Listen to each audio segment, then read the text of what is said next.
اعوذ باللہ من الشیطان الرجیم بسم اللہ الرحمن الرحیم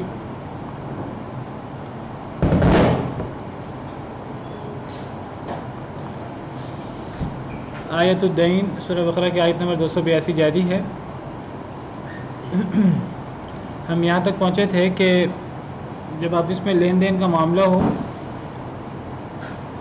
قرض کا معاملہ ایک وقت مقررہ تک تو اسے لکھ لینا چاہیے۔ نمبر 2 کہ اس پر گواہ مقرر کر لینے چاہیے، 2 عادل گواہ، 2 مرد عادل گواہ مقرر کر لینے چاہیے۔ اور اگر 2 مرد نہ ہوں گواہ تو ایک مرد اور اس کے ساتھ جو مدعی ہے اس کی قسم وہ بھی چل سکتی ہے۔ اور اگر 2 مرد گواہ نہ ہوں تو ایک مرد کی جگہ 2 عورتیں بھی آ سکتی ہیں، کیونکہ یہ عورتوں کے معاملات نہیں ہیں تو عورتیں ان معاملات میں بھول سکتی ہیں۔ تو اگر ایک عورت بھول جائے تو دوسری عورت اسے یاد کروا دے۔ تو جب ایک مرد اور 2 عورتیں ہو سکتی ہیں تو جس طرح 2 مرد گواہوں کی جگہ ایک گواہ اور ایک قسم مدعی کی ہو سکتی ہے، اسی طرح یہاں بھی اگر مرد نہ ہو 2 عورتیں ہی ہوں تو 2 عورتوں کے ساتھ مدعی کی قسم وہ بھی ایک گواہ کے قائم مقام ہو سکتی ہے۔ اللہ عالم۔ یہاں تک ہم نے پڑھا تھا پچھلے لیکچر میں، تو آج آگے شروع کرتے ہیں۔ وَلَا يَأْبَ الشُّهَدَاءُ إِذَا مَا دُعُوا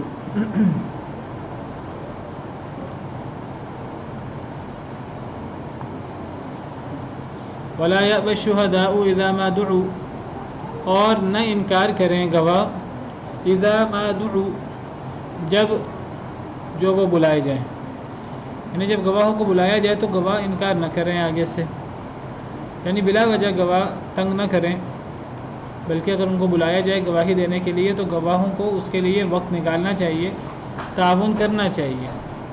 جس طرح پیچھے اللہ تعالیٰ نے فرمایا وَلَا يَأْبَ كَاتِبٌ أَن يَكْتُبَ كَمَا عَلَّمَهُ اللَّهُ، کہ جو لکھنے والا ہے وہ انکار نہ کرے کہ وہ لکھے۔ تو ایک تو لکھنا ہے لین دین کے معاملے کو، نمبر 2 گواہی کا معاملہ ہے۔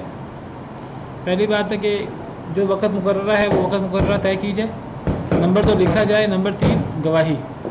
تو جو لکھنے کی بات ہے وہاں لکھنے والا انکار نہ کرے، جہاں گواہی کی بات ہے تو فرمایا کہ وہاں گواہ انکار نہ کرے۔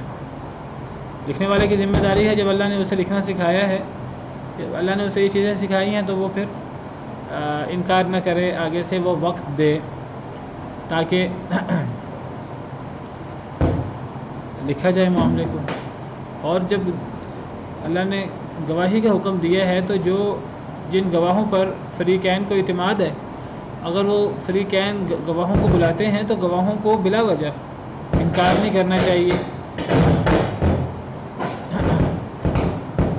بلکہ جب انہیں بلایا جائے تو وہ آئیں۔ لیکن جیسے آگے آ رہا ہے ہم پڑھیں گے کہ جب لکھنے والے کو اور گواہوں کو انکار نہیں کرنا چاہیے،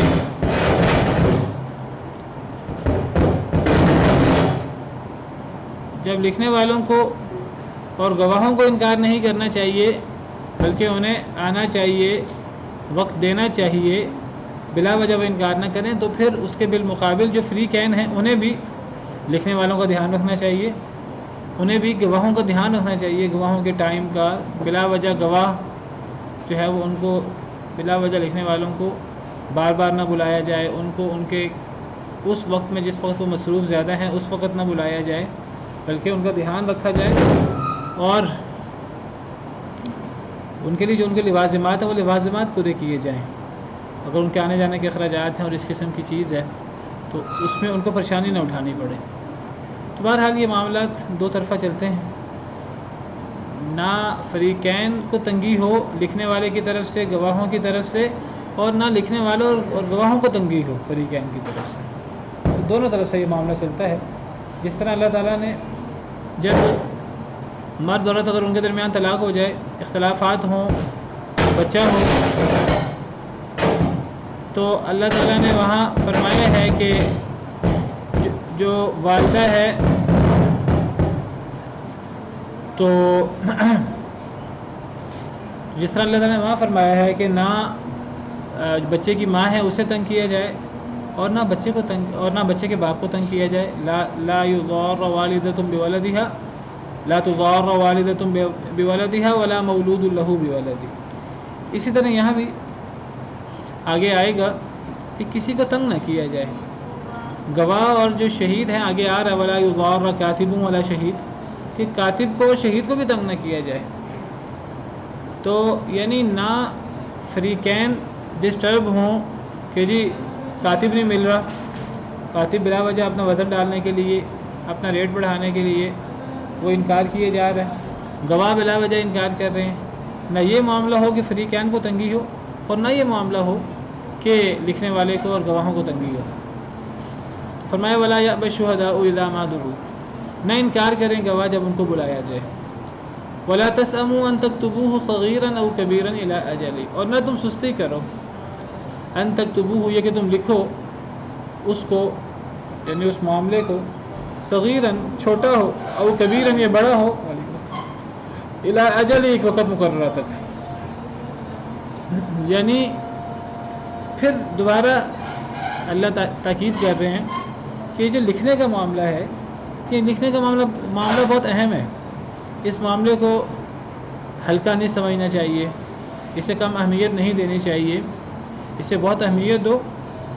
جب بھی لین دین کا معاملہ ہو ایک وقت مقررہ تک قرض کا معاملہ ہو یا آپس میں کوئی ایگریمنٹ کا معاملہ ہو تو اسے لکھ لینا چاہیے.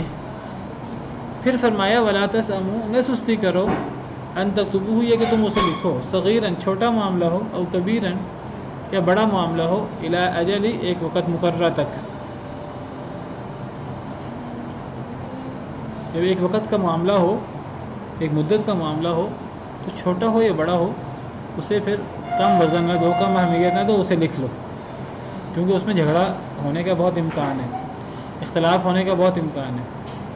صرف لکھنا بھی نہیں ہے بلکہ گواہ بھی مقرر کرنے ہیں اس لکھائی پر. لکھنا بنیاد ہے اور اس کے اوپر پھر مزید گواہ بھی ہیں. تو اس کو سستی نہ کرو اس بارے میں, چھوٹا معاملہ ہو بڑا معاملہ ہو.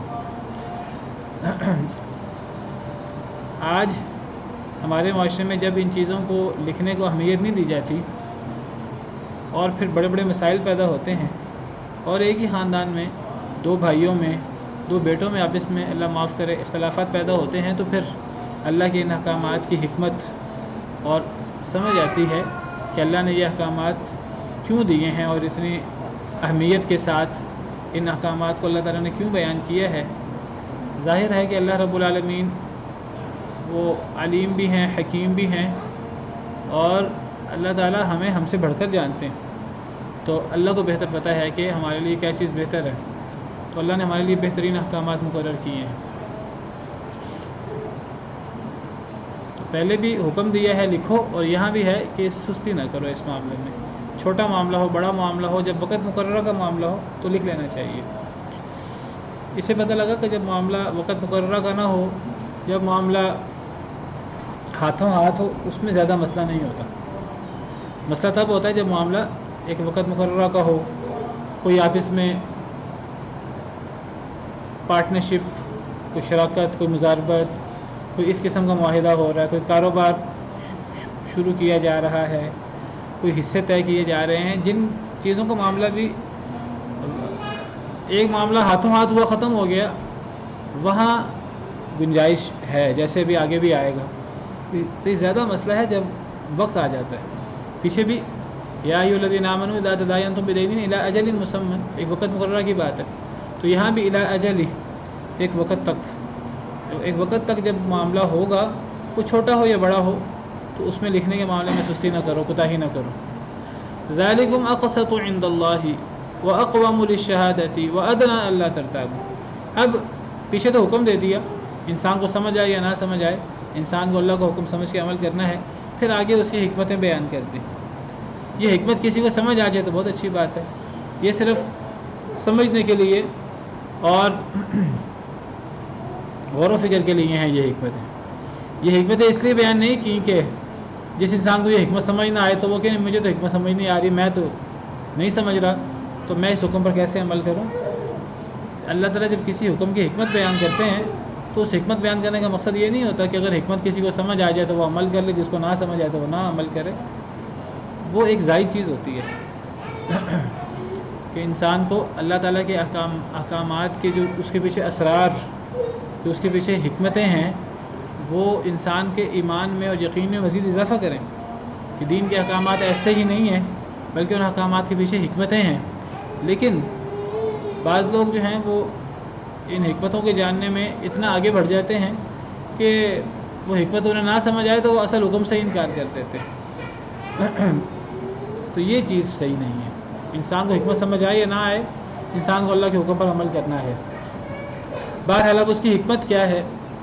ذالک مقصد عند اللہ، یہ چیز یہ لکھنا، خاص طور پہ جب یہ ایک وقت مقررہ کا معاملہ ہو، جب قرض کا معاملہ ہو، بعد کا معاملہ ہو، تو یہ چیز زیادہ انصاف والی ہے عند اللہ، اللہ کے نزدیک. اس سے انصاف زیادہ ہوگا. اس سے جو گڑبڑ ہو سکتی ہے، ظلم و زیادتی ہو سکتی ہے، بے انصافی ہو سکتی ہے، اس کا قلع خما ہوگا. چاہے 1% بھی امکان نہ ہو کہ لڑائی ہوگی، اس کے باوجود اس کو لکھنا چاہیے. یہ اس سے انصاف کے تقاضے پورے ہوں گے. وَأَقْوَمُ لِلشَّهَادَةِ، زیادہ قائم کرنے والی ہے یہ چیز للشہادتی، گواہی کو. اس سے گواہی مضبوط ہو جائے گی. کیسے گواہی مضبوط ہو جائے گی؟ جیسے میں نے کہا کہ بعض دفعہ جب اختلاف ہوتا ہے، جب مسئلہ پیدا ہوتا ہے، اس وقت گواہ موجود نہیں ہوتے. تو اگر اس کو لکھ لیا جائے گا، اس پہ گواہ بھی مقرر کر دیے جائیں گے، گواہوں کے سائن اور انگوٹھے وغیرہ لگا لیے جائیں گے، تو گواہوں کے بغیر بھی اس کی ایک اہمیت ہوگی. باقی اگر گواہ موجود ہوں گے تو گواہ خود آ کر مزید اس پر جو ہے وہ مہر لگا دیں گے کہ یہ بات اس طرح طے ہوئی تھی. تو گواہوں کے فوت ہونے کی صورت میں، گواہوں کے غائب ہونے کی صورت میں جو چیز لکھی ہوگی اور گواہوں کے سائن وغیرہ ہوں گے، وہ چیز فائدہ مند ہوگی. اور اگر گواہ خود موجود ہوں تو یہ پھر سونے پر سہاگا ہوگا. گواہی اس سے پوری طرح قائم ہوگی. وَأَدْنَىٰ أَلَّا تَرْتَابُوا، اور یہ چیز بہت قریب ہے کہ یہ کہ نہ تم شک میں پڑو. اس سے شکوک و شبہات نہ ہونے کے برابر رہ جائیں گے. ہر طرح معاملہ جو ہے وہ سیف اینڈ ساؤنڈ ہو جائے گا. اللہ کے نزدیک انصاف، یہ بات انصاف والی بھی ہے. نا انصافی اور ظلم کم سے کم ہو جائے گا، اور یہ چیز گواہی کو زیادہ قائم کرنے والی ہے. اور یہ چیز بہت قریب ہے کہ شک و شبہ کم سے کم رہ جائے، بالکل ختم ہو جائے. الا ان تکون، مگر یہ کہ ہو تجارتاً حاضرتاً، ایسی تجارت جو حاضر ہے، جو ہاتھوں ہاتھ ہے، جس میں قرض کا بعد کا معاملہ نہیں ہے. تدیرونہا، تم گھماتے ہو اس کو، بینکم، آپس میں. یعنی ایک معاملہ ہے، لین دین کا معاملہ ہو رہا ہے، اور وہ معاملہ اجل کا نہیں ہے، اجل مسمہ کا نہیں ہے، وہ معاملہ حاضر ہے. وہ معاملہ جو ہے وہ لین دین جو ہے وہ ہو رہا ہے اس وقت. اگر ہاتھوں ہاتھ معاملہ ہو رہا ہو، ایک چیز یہاں سے وہاں گھوم رہی ہے، ایک چیز یہاں سے یہاں جا رہی ہے، کوموڈیٹی یہاں سے یہاں جا رہی ہے، وہاں سے قیمت اس ہاتھ سے اس ہاتھ آ رہی ہے، یہ گویا کہ یہ گھوم رہا ہے معاملہ، یہ چیز گھوم رہی ہے. تدیرونہا، تم گھما رہے ہو اس کو ہاتھوں ہاتھ. ایک چیز ہاتھوں ہاتھ معاملہ ادھر سے ادھر آیا، ادھر سے ادھر ہوا اور معاملہ ختم ہو گیا، اس میں اتنا بڑا مسئلہ نہیں ہے. فلیس علیکم جناح الا تکتبوها، بس نہیں ہے تم پر کوئی گناہ یہ کہ تم نہ لکھو. اگر معاملہ ہاتھوں ہاتھ ہے، جس کو تم چلا رہے ہو معاملے کو، اس میں قرض کا معاملہ نہیں ہے، تو اگر تم نہ لکھو تو کوئی گناہ نہیں ہے. اس کا مطلب ہے کہ اگر ہاتھوں ہاتھ نہیں ہے، قرض کا معاملہ ہے یا مدت کا معاملہ ہے، وہ قرض کا ہو یا کوئی ایگریمنٹ ہو جس کا تعلق بھی مدت کے ساتھ ہوتا ہے، تو اس کو اگر نہ لکھا جائے تو پھر گناہ ہوگا. اگر ہاتھوں ہاتھ معاملہ ہو تو اگر نہ لکھا جائے تو گناہ نہیں ہے. تو پتہ لگا اگر ہاتھوں ہاتھ نہ ہو، ایک مدت کا ہو، تو پھر گناہ ہوگا، گناہ بھی ہوگا اور اختلاف بھی پڑیں گے. وبال بھی ہوگا اس کا تو گناہ بھی ہوگا. دیکھیے ہمارے دین کے احکامات بڑے فطری احکامات ہیں. ہم دین کے احکامات پر عمل کر رہے ہوتے ہیں, اس سے ہمارا ظاہری فائدہ بھی ہو رہا ہوتا ہے اور اس سے ہمیں ثواب بھی مل رہا ہوتا ہے. تو دین کے احکامات اللہ نے بس ایسے ہی یہ چیک کرنے کے لیے انسان اللہ کی بات مانتا ہے کہ نہیں مانتا, یہ مقصد ہوتا ہے, لیکن ساتھ اس کے پیچھے حکمتیں بھی بہت ہوتی ہیں. وہ عین فطرت کے مطابق ہیں دین کے احکامات, تو اس سے فائدہ بھی ہے ہمارا اور اس میں ثواب بھی ہے اگر اللہ کے حکم پر عمل ہو. اور اگر اس پہ عمل نہیں کریں گے تو گناہ بھی ہوگا اللہ کے حکم پر عمل نہ کرنے کی وجہ سے, اور اس کی وجہ سے وبال بھی ہوگا, اختلافات بھی ہوں گے, بے انصافی بھی ہوگی, جھگڑے بھی ہوں گے, دشمنیاں بھی پیدا ہوں گی والعیاذ باللہ. اور یہ چیزیں ہمیں اب نظر آتی ہیں پورے طریقے سے. ہمارے معاشرے میں یہ چیز بہت کم ہے, تو یہ چیز بہت زیادہ ہونی چاہیے. بس یہی شیطان کا وسوسہ ہے. یہی کاروبار میں آپ کسی سے کہ لکھ لو, وہ کہتا ہے آپ مجھ پر ٹرسٹ نہیں کر رہے. یہی معاملہ بھائی سے کرتا ہے ایگریمنٹ, تو وہ بھائی سے کہتا ہے, باپ بیٹے سے کہتا ہے لکھ لیں, وہ کہتا ہے آپ مجھ پر ٹرسٹ نہیں کر رہے, میں تو تیرا باپ ہوں, میں تو تیرا بھائی ہوں, اب مجھ سے لکھواؤ گے. یہ شیطان کا وسوسہ ہے. یہی تو اللہ تعالیٰ توجہ دلا رہے ہیں کہ نہ سستی کرو کہ تم یہ چھوٹا معاملہ ہو بڑا معاملہ ہو, جو وقت مقررہ ایک وقت مقررہ کا ہے, جو ادھار کا ہے, اس کو لکھنا ہے. وہ چھوٹا ہو یا بڑا ہو لکھنا ہے. یہیں سے ٹرسٹ خراب ہوگا, یہیں خرابی پیدا ہوگی, یہیں شیطان نقب لگائے گا, یہیں جھگڑا پیدا ہوگا. یہ تو لکھنا ہے ہر صورت میں. باقی یہ جو معاملہ ہے ہاتھوں ہاتھ, وہاں اجازت ہے نہ لکھا جائے. کچھ لوگ ان معاملات کو بھی لکھ لیتے ہیں تو بہت اچھی بات ہے, ٹرانزیکشنز کرتے ہیں, بہت اچھی بات ہے. ان کی ایک کیش بک ہوتی ہے یا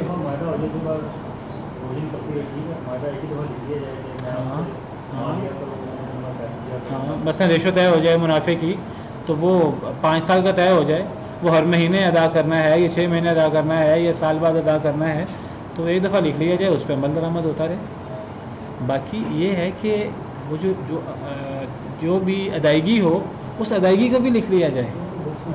وہ تو لکھ لیا جائے, جتنا ان معاملات کو لکھا جائے گا اتنا معاملات صاف ستھرے ہوں گے, اور اتنا ان معاملات میں دیکھیے برکت بھی بڑھے گی. یہ تحصیل حاصل نہیں ہے, یعنی یہ نہیں ہے بے فائدہ چیزیں ہیں. ان چیزوں کے فوائد ہیں. اس سے ایک تو اللہ کے حکم پر عمل ہوتا ہے, اللہ کی طرف سے برکت پڑتی ہے, اور اللہ کی طرف سے ثواب ملتا ہے, اور پھر اس سے جو ہے وہ جھگڑا بھی نہیں ہوتا, ناانصافی بھی نہیں ہوتی, گواہی بھی قائم ہوتی ہے, اور اس سے انصاف بھی پورا ہوتا ہے. شکوک و شبہات بھی ختم ہو جاتے ہیں. بلا وجہ کے جو شکوک و شبہات پیدا ہونے ہیں, جن کے ہونے کا امکان ہے, وہ بھی ختم ہو جاتے ہیں. دیکھیے ہمارا دین بڑی کوشش کرتا ہے کہ جو شکوک و شبہات پیدا ہونے کا امکان بھی ہے نا, وہ بھی نہ ہو. بعض جگہ ممکن ہے 70% امکان نہ ہو شکوک و شبہات پیدا ہونے کا, 80% امکان نہ ہو, 90% امکان نہ ہو, 10% امکان ہو, وہاں بھی دین کہتا ہے کہ شکوک و شبہات جتنے ختم ہو جائیں اتنا بہتر ہے. اب آپ دیکھیے کہ نبی صلی اللہ علیہ وسلم نے, ہمارا دین اس کو کتنی اہمیت دیتا ہے. میں کئی دفعہ بیان کر چکا ہوں کہ نبی صلی اللہ علیہ وسلم اعتکاف بیٹھے ہوئے تھے, آپ کی بیوی آپ سے ملنے آئیں کسی کام سے, تو وہ واپس جانے لگی. آپ اعتکاف میں تھے, حالانکہ اعتکاف میں بندہ اٹھ نہیں سکتا, لیکن آپ نے اس کو اتنا اہم سمجھا کہ وہ اکیلی ہیں, رات کا وقت تھا, تو گھر قریب ہی تھا, لیکن آپ نے کہا میں چھوڑ آتا ہوں. آپ ان کو چھوڑنے کے لیے ان کے ساتھ واپس گئے. انسان مجبوری کا کام کر سکتا ہے اعتکاف میں, اعتکاف سے مجبوری کی حالت میں نکل سکتا ہے. آپ نکلے تو رستے میں دو آدمی نظر آئے دور سے پتہ نہیں لگتا کہ یہ خاتون کون ہے. نبی صلی اللہ علیہ وسلم کو تو وہ پہچانتے تھے, یہ خاتون کون ہے, پردہ بھی ہوتا ہے. تو آپ نے انہیں بلایا, اور انہوں نے بلا کر کہا یہ میری بیوی ہیں, میں اپنی بیوی کو چھوڑنے جا رہا ہوں. تو بڑے حیران ہوئے وہ 2 صحابی, عرض کرنے لگے کہ اے اللہ کے رسول, ہم آپ پہ شک کریں گے, آپ کے بارے میں ہمارے دل میں میل آئے گا کہ آپ پتہ نہیں کس خاتون کو لے کے جا رہے ہیں. تو آپ نے فرمایا کہ شیطان انسان کے جسم میں ایسے دوڑتا ہے جیسے خون دوڑتا ہے. تو یہ شیطان جو ہے نا, یہ بیٹھا ہے اختلاف پیدا کرنے کے لیے. اس کا کام ہی یہ ہے کہ ابن آدم کو لڑانا ہے اس نے, اور ابن آدم کو لڑا کر, اور لڑائی بہانا ہے. ایسے محبت جنت میں جانے کی بنیاد ہے, اور لڑائی اللہ معاف کرے یہ جنت میں جانے سے روکتی ہے, اور یہ شیطان کے پیچھے لگاتی ہے انسان کو. اور یہ اختلاف آپس کا, یہ انسان کو اللہ معاف کرے اللہ کے عذاب کا, جہنم کا مستحق ٹھہرا دیتا ہے. تو شکوک و شبہات کو جتنا ختم کیا جائے, وعدنا اللہ ترتاب. جو یہ کہنا کہ آپ مجھ پہ اعتماد نہیں کرتے, اس سے سب سے زیادہ کریں. بلکہ وہ اس میں شیطان کا وسوسہ ہے۔ ہاں اگر ہاتھوں ہاتھ معاملہ ہے، مدت کا نہیں ہے، وہاں حرج نہیں ہے تم پر کہ نہ لکھو، وہاں کوئی لکھ لے وہ بھی اچھی بات ہے، وہاں نہ لکھے تو حرج نہیں ہے۔ لیکن اگر معاملہ ہاتھوں ہاتھ نہیں ہوگا، تجارہ حاضرہ نہیں ہوگی، تو پھر وہاں لکھنا ہوگا۔ فرمایا وَأَشْهِدُوا إِذَا تَبَايَعْتُمْ، اور گواہ مقرر کر لو جب تم ایک دوسرے سے خرید و فروخت کا معاملہ کرو۔ اب یہاں خرید و فروخت جو ہاتھوں ہاتھ بھی ہوگی، اب یہاں اس پر بھی گواہ مقرر کرنے کا حکم ہے۔ پیچھے تو ہم نے پڑھا کہ جب معاملہ لین دین کا ہو اور مدت کا ہو تو وہاں لکھنا چاہیے اور گواہ مقرر کرنے چاہیے، اور اگر معاملہ مدت کا نہ ہو، ہاتھوں ہاتھ ہو، تو وہاں اجازت ہے کہ اس کو نہ لکھا جائے۔ لیکن اب یہاں اللہ فرما رہے ہیں وَأَشْهِدُوا، گواہ مقرر کر لو اذا تبایعتم، جب تم خرید و فروخت کرو۔ اب خرید و فروخت جو ہے لازم ضروری نہیں کہ وہ ادھار پر ہو، ضروری نہیں ہے، وہ تو ہاتھوں ہاتھ، بلکہ زیادہ خرید و فروخت ہاتھوں ہاتھ ہوتی ہے، خاص طور پر پرانے زمانے میں زیادہ ہاتھوں ہاتھ ہوتی تھی، آج کل پھر ادھار پر ہوتی ہے۔ لیکن اب یہاں خرید و فروخت کرو تب بھی گواہ مقرر کر لو، جب ادھار کا معاملہ ہے تب تو گواہ مقرر کرنے ہی کرنے ہیں، وہ تو پیچھے حکم آ گیا۔ اب جب ہاتھوں ہاتھ معاملہ ہے تو اس وقت بھی گواہ مقرر کر لینے چاہیے، انہیں اگر ضرورت محسوس ہو۔ مثال کے طور پر اگر اختلاف ہونے کا خدشہ ہے، کوئی بڑا معاملہ ہے، بعض علماء کہتے ہیں کہ اس سے بڑے معاملے مراد ہیں، جیسے کہ بندہ کوئی مکان کی خرید و فروخت کرے، کوئی بندہ سواری کی خرید و فروخت کرے، کوئی بندہ باغ کی خرید و فروخت کرے، اس قسم کی کوئی بندہ خرید و فروخت کرے، تو چاہے وہ ہاتھوں ہاتھ بھی ہو تو اس پر گواہ مقرر کر لینے چاہیے، تاکہ بعد میں کوئی مسئلہ لوٹانے کا آئے، رد کرنے کا آئے، چیز واپس کرنے کا مسئلہ آئے تو اس میں اختلاف نہ ہو۔ تو اب لڑائی ہوگی اور کیا ہوگا۔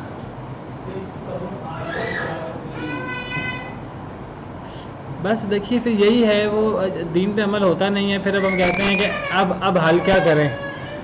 تو اصل میں دین پر عمل کرنے میں ہی خیر ہے، اب دین پر عمل نہیں ہوگا تو اب اللہ معاف کرے، اب اس میں پھر اب کیا صورت ہے، اب تو بڑا مشکل ہو جائے گا۔ اب تو عدالت کے پاس بھی معاملہ جائے گا تو عدالت کے لیے بھی فیصلہ کرنا مشکل ہو جائے گا، عدالت نے تو ظاہر کے مطابق فیصلہ کرنا ہے۔ وہاں تو پھر اب اللہ کا ڈر یا کوئی ایسی چیز ہی ہے جو کسی انسان کو ظلم زیادتی سے روک سکتی ہے، ورنہ جو ہے وہ تو زیادتی کرنے والا زیادتی کرے گا، جس کا داؤ لگے گا تو داؤ لگائے گا۔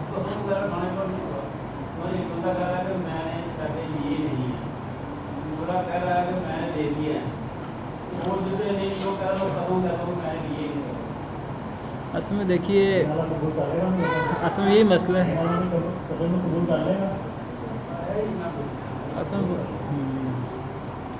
بہرحال دیکھیے قسم کی بڑی اہمیت ہے، قرآن پر ہاتھ رکھنے کی بڑی اہمیت ہے، ان چیزوں کو بھی حل کیا جا سکتا ہے، لیکن یہ چیزیں تب ہوتی ہیں کسی معاشرے میں جب حیا موجود ہو، اللہ کا ڈر موجود ہو۔ جب اللہ کا ڈر ختم ہو جائے، حیا ختم ہو جائے، پھر تو اللہ معاف کرے، اور جھوٹا قرآن بھی اٹھا لیتے ہیں، جھوٹی قسم اٹھا لیتے ہیں، جھوٹا قرآن اٹھا لیتے ہیں، اللہ معاف کرے۔ اور جب اس چیز کا امکان ہو، پھر تو یہ قرآن وغیرہ کو ان چیزوں کو لانا بھی نہیں چاہیے، پھر تو ان کی توہین والی بات ہی ہے۔ وَلَا يُضَارَّ كَاتِبٌ وَلَا شَهِيدٌ، اور نہ تکلیف دی جائے کاتب کو اور نہ گواہ کو۔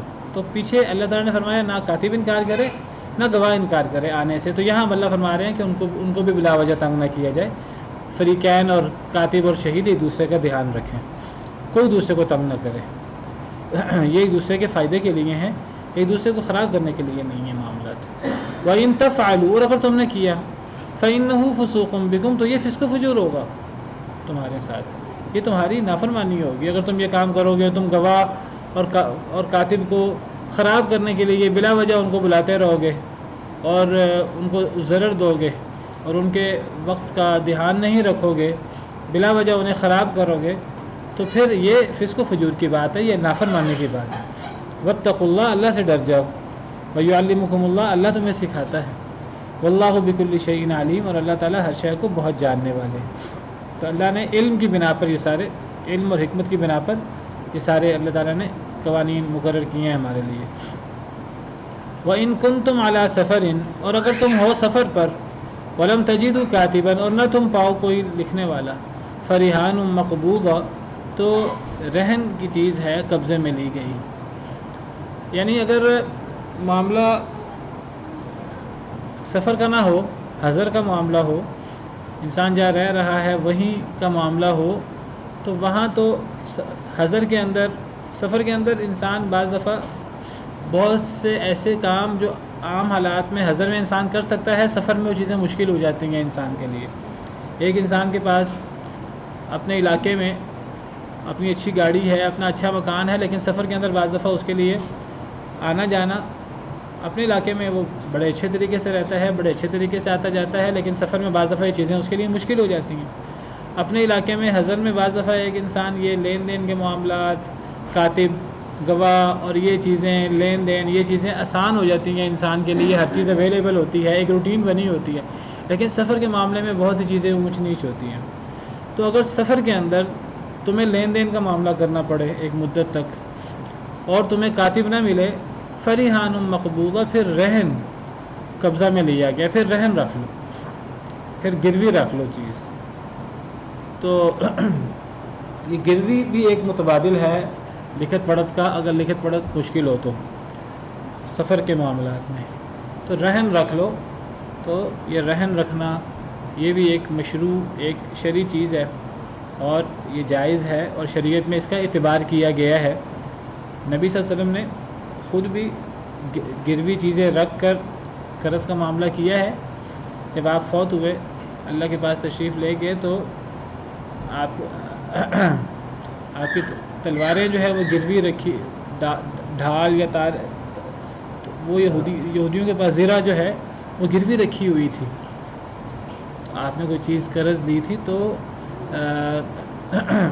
یہ گروی رکھنا یہ بھی ایک متبادل حل ہے لکھت پڑھت کا، سفر وغیرہ کے معاملات میں خاص طور پر ضرورت پڑے تو حضر میں بھی اس کو استعمال کیا جا سکتا ہے۔ فَإِنْ أَمِنَ بَعْضُكُمْ بَعْضًا فَلْيُؤَدِّ الَّذِي اؤْتُمِنَ أَمَانَتَهُ وَلْيَتَّقِ اللَّهَ رَبَّهُ، پس اگر امن میں ہو بعض تمہارا بعض سے، فَلْيُؤَدِّ الَّذِي اؤْتُمِنَ، پس چاہیے کہ ادا کر دے وہ شخص، اؤْتُمِنَ جس کو امین سمجھا گیا ہے، امانتہ اپنی امانت، وَلْيَتَّقِ اللَّهَ رَبَّهُ اور چاہیے کہ وہ اللہ سے ڈرے جو اس کا رب ہے۔ یعنی اگر کوئی دوسرے سے امن میں ہو، مطلب یہ ہے کہ سفر کے معاملات ہیں، اب کاتب موجود نہیں ہے، کاتب گواہ وغیرہ کے معاملات آسان نہیں ہیں، اب گروی رکھ لینا چاہیے۔ اگر گروی وغیرہ یہ چیزیں بھی مشکل ہو جائیں اور ایک بندہ دوسرے پر اعتماد بھی کر رہا ہے، اگر تو اعتماد نہیں ہے پھر تو معاملہ کیے ہی نہ جائے تاکہ جھگڑا نہ پڑے۔ اگر ایک شخص دوسرے سے امن میں ہے، یہاں فَإِنْ أَمِنَ بَعْضُكُمْ بَعْضًا، اگر امن میں ہے بعض تمہارا بعض سے، یعنی بعض تمہارا بعض کو امین سمجھتا ہے، یہ مراد ہے۔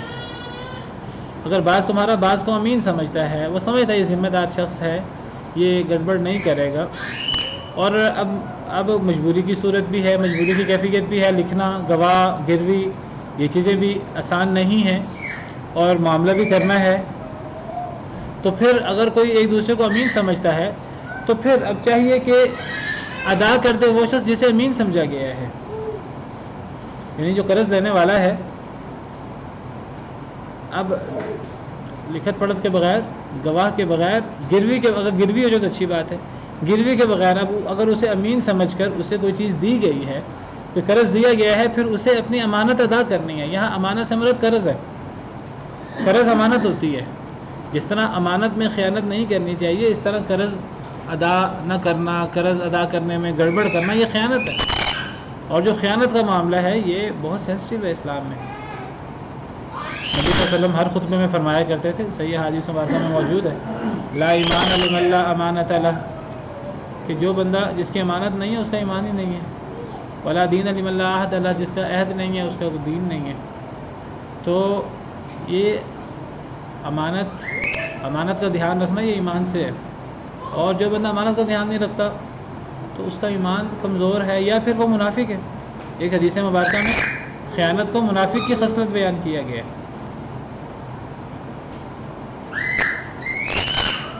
حدیث مبارکہ میں ہے کہ 3 چیزیں، بعض حدیث میں 4 چیزوں کا ذکر ہے کہ وہ نفاق کی علامت ہیں، تو ان چیزوں میں سے ایک امانت شامل ہے، امانت کی خلاف ورزی کرنا. تو قرض بھی، یہ بھی امانت ہے.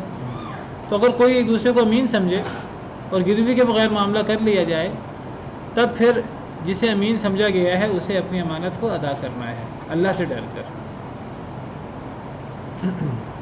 اس معاملے میں آپ نے کہا اگر لکھت پڑھت نہ ہو سکے، کچھ بھی نہ ہو سکے کسی وجہ سے، پھر وہاں اللہ کا ڈر ہی ہے، پھر وہ امانت سمجھ کر اس کو ادا کرنا ہے. پھر اللہ کا ڈر ہو تو یہ چیزیں پھر حل ہو سکتی ہیں، ورنہ یہ چیزوں کو حل کرنا بہت مشکل ہے. وَلْيَتَّقِ اللَّهَ رَبَّهُ، پھر اللہ سے ڈرے جو اس کا رب ہے. وَلَا تَكْتُمُوا الشَّهَادَةَ، اور تم گواہی کو نہ چھپاؤ. اب ان معاملات میں یہ جو گواہی کا معاملہ ہے، تو گواہی کو چھپانا جو ہے، ایک بندے کے پاس گواہی موجود ہے، اس کی گواہی دینے کی وجہ سے مسئلہ حل ہو سکتا ہے، لیکن وہ گواہی دینے کے لیے حاضر ہی نہیں ہوتا. میں گواہی دوں گا تو مسئلہ حل ہوگا، میں کوئی پیسے لے کے میں گواہی دینے سے انکار کر دیتا ہوں، میں گواہی کو چھپا لیتا ہوں، یہ تو پھر بہت بڑا جرم ہے. گواہی کو نہ چھپاؤ. اس سے پتہ لگتا ہے کہ گواہی بہت بڑی ذمہ داری ہے. اگر ایک بندے کو گواہی، وہ اس نے کوئی چیز دیکھی ہے، وہ کسی معاملے میں حاضر ہے، تو اس کو اب وہاں گواہی دینی ہے اور اسے اب ذمہ دار بن کر وہاں بطور گواہ پیش ہونا ہے. اگر وہ گواہی چھپائے گا، اس کو گواہی چھپانے کی وجہ سے مسئلہ حل نہیں ہو رہا، تو وہ ذمہ دار ہے. تو اللہ نے منع کر دیا ہے کہ گواہی کو نہ چھپاؤ. تو گواہی اب یہ ایک ذمہ داری ہے. میں اس لیے اس کی وضاحت یہاں کر رہا ہوں کہ جو اس کو حق سمجھتے ہیں اور کہتے ہیں کہ جی یہ دیکھیں عورتوں کی گواہی جو ہے اسلام میں عادی ہے، یہ گواہی کوئی حق نہیں ہے کہ جو آدھا مل رہا ہے، یہ ایک ذمہ داری ہے جو کم ہوئی ہے. عورتوں پر تو اور بڑی ذمہ داریاں کم ہوئی ہیں اسلام میں، کیونکہ عورتوں کا معاملہ گھر کے اندر ہے. تو اس کو ایک حق سمجھنے کی بجائے اس کو ایک ذمہ داری سمجھنا چاہیے. گواہی کو نہ چھپاؤ. وَمَن يَكْتُمْهَا، اور جو اسے چھپائے گواہی کو، فَإِنَّهُ آثِمٌ قَلْبُهُ، بس بے شک گناہ گار ہے اس کا دل. دل گناہ گار ہے. اصل معاملہ دل کا ہے. اگر ایک بندہ دنیاوی مفادات کی وجہ سے گواہی کو چھپا رہا ہے، اہمیت ہی نہیں دے رہا ایک چیز کو، اس کی گواہی نہ دینے کی وجہ سے مسئلہ حل نہیں ہو رہا. مسئلہ حل کرنے کے لیے اسے گواہی دینا ضروری ہے، لیکن وہ پرواہ نہیں کر رہا، یا دنیاوی مفادات کی وجہ سے نہیں آ رہا، یا اہمیت ہی نہیں دے رہا ایک چیز کو، تو پھر اس کے دل کا مسئلہ ہے، اس کا دل گناہ گار ہے.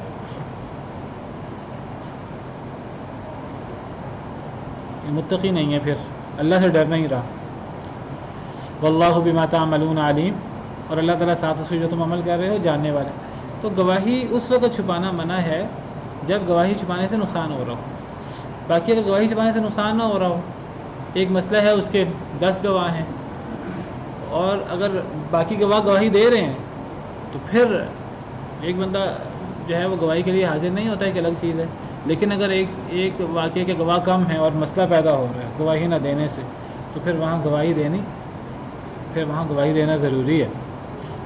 نبی صلی اللہ علیہ وسلم نے فرمایا کہ بدترین گواہ وہ ہیں کہ جو گواہی چھپاتے ہیں. بعض احادیث سے پتہ لگتا ہے ان کو بلایا جائے وہ پھر بھی نہ آئیں، اور بعض احادیث میں بدترین گواہ ان کو قرار دیا گیا جو گواہی کے لیے بلایا نہ جائے پھر بھی وہ گواہی کے لیے آ جائیں جھوٹے گواہ بن کر. بعض احادیث میں بدترین گواہ ان کو قرار دیا گیا جن کو گواہی کے لیے بلایا جائے وہ نہ آئیں. وہ تو سمجھ آ رہی ہے، ضرورت ہے وہ گواہی کے لیے آ نہیں رہے مفادات کی وجہ سے. یا یہ ہے کہ بعض ایسے لوگ بھی ہوتے ہیں گواہی کے لیے بلایا نہیں جاتا اور وہ پیش ہو جاتے ہیں بلا وجہ، وہ بھی جھوٹی گواہی دینے کے لیے، مفادات کے لیے. بہرحال اصل چیز نیت ہے، انما الاعمال بالنیات. اصل ایک بندے کا مقصود کیا ہے گواہی چھپانے سے یا گواہی دینے سے. تو گواہی ایک بہت بڑا معاملہ ہے. گواہی اتنا بڑا معاملہ ہے کہ اس کو اللہ تعالیٰ نے شرک کے ساتھ ملایا. فاجتنبوا الرجس من الاوثان واجتنبوا قول الزور. تو یہ جو جھوٹی بات اور جھوٹی گواہی جو ہے یہ بہت بڑا معاملہ ہے، والعیاذ باللہ. نبی صلی اللہ علیہ وسلم نے فرمایا کہ عدلت شہادت الزور بالاشراک باللہ. آپ نے فرمایا کہ اے لوگو، جھوٹی گواہی کو اللہ نے شرک کے ساتھ ملایا ہے. پھر آپ نے یہ آیت پڑھی سورہ حج کی، فاجتنبوا الرجس من الاوثان واجتنبوا قول الزور. نبی صلی اللہ علیہ وسلم نے یہاں قول الزور سے مراد شہادت الزور، جھوٹی گواہی مراد لی ہے. والعیاذ باللہ. سبحان ربک رب العزۃ عما یصفون وسلام علی المرسلین.